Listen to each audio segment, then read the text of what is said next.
Radio Flamme 90.6 FM. Eh bien ça y est, je l'ai retrouvée, Léla Huissou. Elle va me dire si elle est en ligne d'abord. Elle est en ligne. Oh, et puis elle a une belle voix fort et claire. De toute façon, vous avez entendu dans la chanson. Ma chère Léla, comme je vous le disais en antenne, une petite intro pour vous, puis après on devise gaiement. Aujourd'hui, je vais vous parler de cette magnifique voix off chantée en direct d'un temps passé et qui nous décrit un magnifique monde aux couleurs sépia aujourd'hui disparu. Au fil des mots et des notes, la ronde du 78 tours s'efface en effet progressivement pour laisser magiquement place à la ronde d'un carrousel des années 30. Il ne va pas plus vite que la musique, sous peine d'éjecter les mélomanes par la force centrifuge. C'est parfait, tout est parfait. Apparaissent alors, progressivement par effet de morphing, de magie, clowns, fêtes foraines, jongleurs, flonflons de la fête, badauds aux belles bacchantes, casquettes en arrière et bleu de travail défraîchi. Et le cirque. Le cirque, cette arène de bonne humeur qui t'amène du rire et du beau temps dans la tête comme un anticyclone. On se croirait revenu dans la série Carnival, je sais pas si vous connaissez. Le carnaval de l'étrange. Et tout ça grâce à la puissance évocatrice de la voix magnifique de Léla Huissou. Ma chère Léla, officiellement, bonjour. Bonjour. Bon. Alors ça vous a plu cette petite intro ? Incroyable. Incroyable. Ah, merci. Alors donc on parlait de la Manche, vous connaissiez un petit peu, hein ? Un petit peu, voilà, je vais pas m'étendre. C'est voilà, la Manche, l'appendicite de la France. On croit que ça sert à rien, mais il y a plein de trucs. Hein. Il pleut tellement, tout ça, que la Terre fait floc-floc dans l'espace quand elle tourne. Allez, on passe. Alors, chère Léla, première question. D'après ce que j'ai entendu, vous faisiez le cirque pour aller vous coucher quand vous étiez petite, et donc vos parents vous ont payé des cours de cirque ? Ouais. Ouais, c'est pas faux. J'ai fait beaucoup de cirque petite et puis ado, enfin jusqu'à devenir quelqu'un de grand. Très grand d'ailleurs. Alors qu'est-ce qui vous plaît dans le cirque ? C'est toute petite déjà, vous aviez des étoiles dans les yeux, comme on dit ? Ben, sincèrement, moi c'est les clowns qui me plaisent. C'est les clowns qui vous plaisent, d'accord. J'aime tout le cirque, j'aime la piste, j'aime l'odeur de la sueur, j'aime le cirque traditionnel familial, ça, je sais pas, oui, ça me fait un peu rêver, mais c'est les clowns, quoi. C'est les duos de clowns, et c'est mon pépé qui m'a filé sa passion pour ça. Il m'a emmené voir des duos de clowns, et l'Auguste et le clown blanc, et je trouvais ça assez fascinant, parce que quand on en voit beaucoup, on se rend compte que le clown, c'est le meilleur du cirque, il sait tout faire la plupart du temps, il maîtrise tous les agrès, et il est obligé de tout maîtriser. Donc en fait, vous n'avez pas mangé un clown, mais vous avez, mais presque, vous avez cru manger un Babybel et vous avez mangé un nez de clown. Et le reste est venu alors. Oui, je sais pas, j'ai l'impression que je suis entourée de gens qui ont ça aussi de base. Ce truc-là où quand les gens ils te voient après ils te disent que tu es très très sensible et qu'en même temps ils ont une sensation que tu es très fort, qui est complètement n'importe quoi. Mais je pense que ça tient juste aux gens qui assument un peu leurs émotions. Ah bah tout à fait, mais c'est vrai que ça doit être génial d'être clown. Alors vous avez été clown alors ? Oui, un petit peu ? Non, j'ai fait des cours de clown, mais j'ai jamais atteint le clown, moi. Encore. J'imagine que vous en avez gardé la drôlerie, d'après ce que j'ai compris, en lisant votre bio et puis en regardant un peu les clips, tout ça, non ? Ou... Oui, je fais ce que je peux, quoi. Elle fait ce qu'elle peut, voilà. Bon, on fait tous ce qu'on peut. On fait tous ce qu'on peut, ma chère Léla. Alors, que vous dire de plus ? C'est vrai que le cirque, tiens, pour une petite parenthèse sur le cirque, c'est vrai que vous avez vu que le cirque est sur son déclin puisqu'il n'y a plus le droit d'avoir trop d'animaux en captivité. Qu'est-ce que vous en pensez de tout ça ? Ça vous êtes un peu triste, non ? Très honnêtement, j'ai jamais été très engagée à ce niveau-là. Par contre, j'ai jamais aimé les numéros d'animaux parce que je trouve ça extrêmement chiant. Ouais. Voilà, donc c'est pas super ce que je suis en train de dire. J'aime pas trop voir les animaux enfermés dans leur cage et tout, mais j'avoue que vu que je vais pas donner de leçons là-dessus, moi j'ai jamais rien fait pour les sortir de la cage. Alors voilà.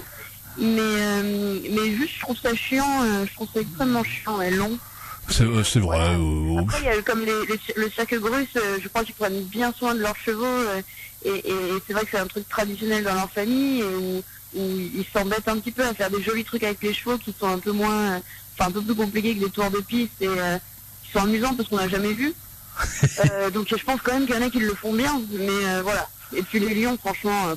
Voilà. Moi, je me rappelle quand j'étais plus jeune, j'avais été voir un cirque et en fait c'était un cirque qui avait pas beaucoup de moyens et c'était les gens qui faisaient tout. Bah ça reprend un peu ce que vous disiez. Donc ils se déguisaient en animaux avec des costumes et tout ça. Moi je vois bien 3 gars ensuite avec une crinière faire sauter de tabouret en tabouret, ça me ferait marrer. Ouais. Et puis il prenait des gens dans le public pour faire le cul du cheval, voilà. Bon. Parfait. Alors on va revenir un peu à vos talents. Alors donc vous, de fil en aiguille, vous avez bifurqué du cirque vers la musique alors. Oui, oui, j'ai commencé la musique en arrêtant le cirque. Je faisais du cirque avec ma grande sœur, on avait un duo ensemble, et elle a décidé après son bac de faire des études d'ingénieur, elle avait plus le temps pour l'entraînement de cirque, alors moi j'ai commencé à faire de la guitare. Ah, génial. Aucun sens, mais c'est comme ça que ça s'est passé. C'est dur la guitare en plus. Hein, moi j'ai essayé, c'est vrai que c'est au bout d'un moment, ça coupe tellement les doigts. Quand on fait du stop, on a le pouce comme une banane, on va dans les deux directions, personne ne vous prend. Alors là pour le coup le cirque ça m'a peut-être aidé, j'ai jamais eu mal aux mains avec la guitare parce que au cirque je faisais de la corde lisse, donc j'avais les doigts tout plein de cordes. Ah bah déjà vous aviez déjà des mains de travailleurs. Alors donc vous jouez de la guitare assez bien d'après ce que j'ai pu voir en plus. Hein. Non, on peut pas dire ça. Je suis une bonne arnaqueuse à la limite. Mais Oh, j'ai envie de vous complimenter parce que vous avez tellement fait un bel album. Voilà, moi je suis comme ça. Voilà. Donc je joue la guitare aussi. Pardon. J'ai la guitare qui me démange. Alors vous êtes auteur-compositeur, non? Oui. Ouais. C'est vous qui faites vos textes et vos musiques alors. Voilà, sur Auguste, il y a un texte qui est pas de moi et il y a un truc que j'ai écrit avec. Enfin, c'est Nicolas Vivier qui a écrit Le Vendeur de Paratonnerre et puis L'Enfant Communiste on a écrit à deux avec Nicolas aussi. Ah voilà, yes, d'accord. Alors tout le monde vous traite de saltimbanque, alors espèce de saltimbanque. C'est joli les saltimbanques. C'est joli les saltimbanques. Je sais pas.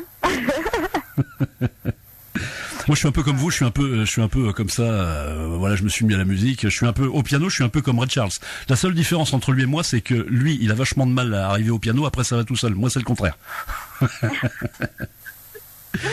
Allez, parlons de ce magnifique album avec 8 œufs frais au kilo. Il y a plein de bonnes choses là-dedans, plein de touches différentes, une vraie peinture sonore. Alors quand j'écoute, c'est vrai que j'entends du Sanseverino, du Thomas Fersen, du Enzo, Olivia Ruiz aussi, Jeanne Chéral. On entend tout ça, hein? Non? Tant mieux. Tant mieux. Je sais pas vraiment fait exprès, mais j'ai écouté tous ces gens, donc c'est pas possible. Vous aimez bien Sanseverino, non? J'adore Sanseverino. Ah, Sanseverino, c'est vrai que c'est mieux que les chaussettes de l'archiduchesse pour apprendre justement à parler vite. Remballe ton sourire de veau, tourne la tête pour ne pas avoir les rideaux et fais semblant de réparer ta radio d'ordre, c'est au rétro right. Chapeau. Et puis alors moi ce que j'ai beaucoup aimé aussi, c'est ce petit hommage à Brassens, le vendeur de paratonnerre donc. Alors ça vient d'où cette chanson? J'ai écouté ça, j'étais mort de rire déjà. Là vous l'égratignez bien mais en forme d'hommage.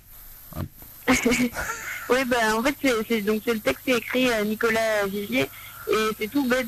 Donc Nicolas, on travaillait à un côté de l'autre. Il m'a proposé plusieurs chansons pour cet album, et des chansons qu'il avait écrites pour moi, quoi, pour être interprétées par une jeune fille, etc. Et je lui ai tout dit non, et un jour je l'écoute, il chantait ça, et je lui dis mais celle-là je la veux bien. Il me dit non, celle-là elle est pour moi, et je lui ai dit non, celle-là c'est celle-là. Non, c'est la mienne, je la veux. Voilà. Donc on s'est un petit peu battu, puis il a fini par me la laisser, et je suis trop contente. Vous y avez, oui. Je voulais être un homme cocu une fois dans ma vie, interpréter un homme cocu, c'était un rêve. Ah bah c'est génial, là, franchement. Il est parfait, je trouve que Brassens, en fait, j'en parle, mais je l'ai jamais ni chanté sur scène, ni parlé. Enfin, j'ai rien fait pour lui parce que je savais pas quoi faire, parce que dire qu'il est fort, on est déjà au courant, dire que. Et là, je crois que c'était parfait, quoi. C'était le clin d'œil. J'avais besoin de lui en faire un, mais je voulais pas lui en faire un n'importe comment. Oui, c'est ça. Je la trouvais parfaite. C'est ça la force du truc, c'est que effectivement tout le monde en sens Brassens, le brosse dans le sens de la moustache. Il est content le Georges, il aime bien. Mais là, franchement, vous y allez pour de la cuillère. Alors une question, quand est-ce que vous allez traiter le grand Jacques de Brel? Oh là. Pourquoi pas, moi à mon avis. Non, mais là, je suis extrêmement fan. Je suis allé le voir au cinéma, là. Ils ont restauré 2 lives. Je suis allé les voir, je me suis pris ma claque là. Alors, on parle de C'est du taf, hein. On parle de Brel ou de Brassens, vous parlez là de Brel là, hein? Ah, les deux. Chacun son rythme. Non mais c'est vrai que c'est les 2 B de la chanson, hein. Il y a les 3D de l'espace et les 2 B de la chanson. Alors cet album, on va le trouver le 9 novembre dans les bacs alors. C'est ça. Yes, c'est vrai que moi je suis un privilégié, moi j'ai pu l'écouter en avant-première tout seul, tout ça chez moi tranquillement. Alors j'aime beaucoup la première chanson de l'album avec votre gouaille à la Edith Piaf, évidemment, c'est celle-ci qui va passer beaucoup sur nos ondes. Là on sent que ça vient des tripes, c'est une chanson qui rentre dans la tête. Vous aimez Edith Piaf? Oui. Oui, j'adore Edith Piaf. Je me souviens d'être allée voir La Môme au cinéma toute seule, mais j'étais assez jeune et je me souviens d'être sortie du cinéma en pleurs. J'aime beaucoup déjà ce qu'elle a fait, mais la personne, le personnage, parce que je peux en entrevoir, me touche beaucoup, ouais. C'est vrai c'est un personnage de roman, Edith Piaf. Ouais, carrément. D'ailleurs, il me semble bien qu'elle est morte le même jour que Jean Cocteau, et Jean Cocteau, personne sait, il est passé à l'as, quoi. C'est une chanson aussi, là, pour reprendre cette chanson, la première, c'est une chanson douce amère sur le dur métier de saltimbanque, parce que j'ai réécouté plusieurs fois les paroles. Alors, je sais pas, qui nous dit en substance que dès que le clown s'arrête de sourire, il est au chômage dans l'instant, c'est ça, non? C'est pas facile de toujours se marrer, quoi. Je crois qu'elle dit beaucoup de choses, il y a beaucoup d'interprétations justes à cette chanson. C'est vous les paroles, là? Oui.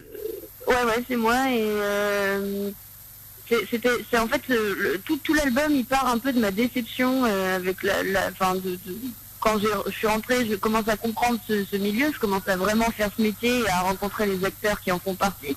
Et je suis hyper déçue. Je suis hyper déçue parce que comme au cirque, j'avais mon fantasme de la piste, etc. J'avais mon fantasme pour les chansonniers et autres, et je suis super déçue. Ça ne correspondait pas sur le terrain à ce que vous pensiez forcément, alors? Pas du tout.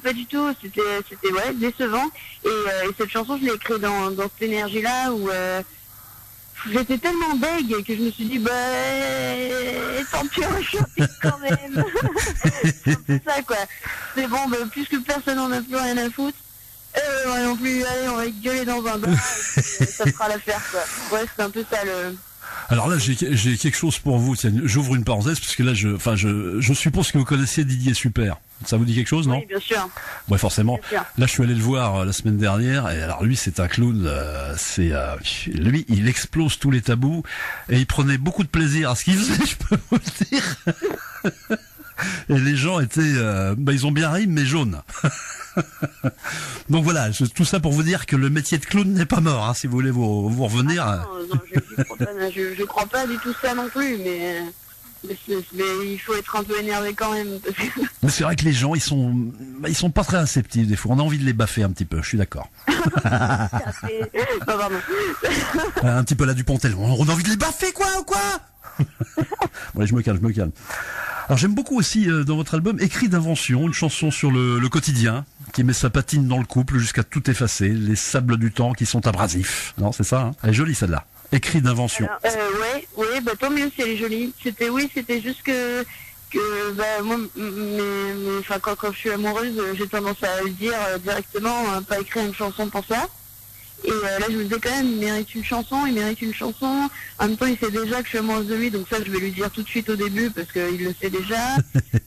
Si je lui dis qu'il est beau, il le sait déjà. Si je lui dis que machin, il le sait déjà. Donc je dis, je vais lui dire ce qu'il sait pas encore, donc ce qui va se passer et comment va être notre histoire. Je me dis, c'était le plus intéressant que je puisse faire. C'est parti, on est sur de l'écrit d'invention, j'adorais ça en CM1, c'est parti, puis voilà. Ah, c'est joli, mais on ne voit pas s'ennuyer avec vous, je pense. Hein. Oui. Alors, je sais que c'est pas facile à déterminer, mais quelle est votre chanson préférée dans cet album? Pas simple, hein? Ma chanson préférée? Ouais, votre petite chanson, c'est vrai qu'on a toujours un enfant préféré non? Je réfléchis sur scène à laquelle j'aime chanter le plus, mais c'est un peu... Je pense que ça va changer tout le temps, mais... Peut-être que là, c'était... En fait, je crois que j'aime beaucoup Auguste. Ah, l'Augustin, oui. Mais finalement, je vais vers les tours de rond-point. Ce qui est très bizarre, c'est celle que les gens aiment le moins, mais... Ah, si, elle est sympa. Ouais. J'ai bien aimé, parce que il y a eu une petite synchronicité amusante. C'est-à-dire, quand j'étais en train de rédiger votre interview, j'étais en train justement d'écrire une connerie sur les ronds-points. En fait, j'étais en train de penser, je sais pas pourquoi, que c'était le nid du flic. C'est là que le flic nidifie, sur les ronds-points. J'étais en train d'écrire ça, et au moment où j'écris ça, il y a votre chanson qui passe. Au même moment où j'écris rond-point, j'entends rond-point. C'était assez rigolo. J'aime bien, on finit le concert là-dessus, puis j'ai l'impression d'être complètement sincère sur cette chanson. Alors forcément, ça fait pas grand-chose, parce que c'est mou, mais j'aime bien retrouver cette petite sincérité à la fin du concert. sortir tous mes personnages, me retrouver dans mes baskets, et puis voilà. Ah, et puis alors, franchement, cet enfant communiste qui arrive après la turlute finale, la lutte finale, pardon, sur la plus petite des montagnes, comme un cheveu, même pas sur la soupe, mais sur la tête à Mathias. Super. J'ai beaucoup aimé cette chanson. Ça vient d'où, ça? Tant mieux. Je suis contente. C'est vous, ça aussi, les paroles, non? Là, on les a écrits à deux, ouais. Là, avec Nicolas. Vous me direz, une enfant communiste pour une garde partagée, c'est l'idéal, hein? Voilà. Alors la transition est toute faite pour parler de vos musiciens. On sent que le courant passe entre vous tous, non? Oui, complètement. On s'entend très bien. Vous êtes combien sur scène? Sur scène, on va être 3, mais c'est une équipe qui part sur la route où on est 6 en fait. Parce qu'il y a les techniciens et le régisseur qui partent avec nous. Donc on est 3 sur scène et 3 hors de scène. 3 sur scène, 3 hors de scène, d'accord. Vous avez bien la scène, hein, j'imagine? Ouais. Mais je sais pas.